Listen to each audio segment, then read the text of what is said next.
చంద్రబాబు వస్తాడు. వై చంద్రబాబు? ఎందుకంటే ఆయన డెవలప్మెంట్ ఏం చేయలేక మేడం జగన్మోహన్ రెడ్డి గారు. వై నాట్ 975 అంటున్నాడు కదా జగన్. పక్కన 0 పెట్టుకోండి, పాయింట్ పెట్టి 1.0.75 పెట్టుకోండి, వాల్యూ ఉండదు అప్పుడు. జగన్ కొన్ని సీట్స్ మారుస్తున్నాడు వైసీపీ నుంచి. దాన్ని ఏమంటారు, గెలవని పేరంటానికి ఊపేందుకు, అందుకే కదా.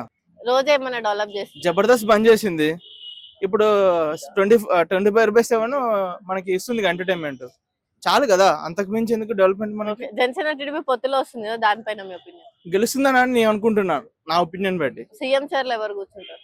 సీఎం చంద్రబాబు కూర్చుంటారు. మరి పవన్ కళ్యాణ్ పొజిషన్ చెప్పలేం కదండి, ఆయనకి వచ్చే సీట్ల బట్టి. ఆయన ఎన్ని సీట్లు వస్తాయంటారు పవన్ కళ్యాణ్?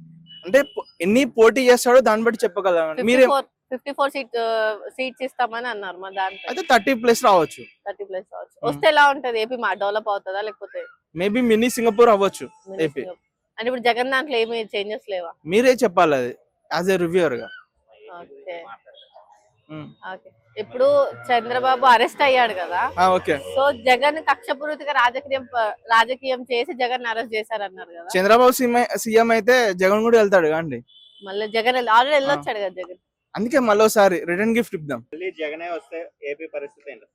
ఇప్పుడు బీహార్ అంటున్నారు చాలా మంది, మేబీ దాని నామము ఏమంటారు పర్మనెంట్ గా అవ్వచ్చు అని అనుకుంటా. రాజధానుల పైన మీ ఒపీనియన్? రాజధాని మీద 3 రాజధానులు అన్నాడు కదా, ఇప్పుడు ఒకటే అంటున్నారు కదా మేడం, వైజాగ్ అని. దానికి స్టిక్ అన్నాడు కదా. రేపు పొద్దున వచ్చిన తర్వాత 4 అంటాడేమో. జాబ్స్ ఏమైనా వచ్చాయా ఏపీలోనా? లేదు మేడం. వచ్చాయి కదండి, వచ్చాయి, మర్చిపోయాను. మన 5,000 శాలరీ ఇస్తారు కదా, జాబ్ పేరు ఏమంటారు?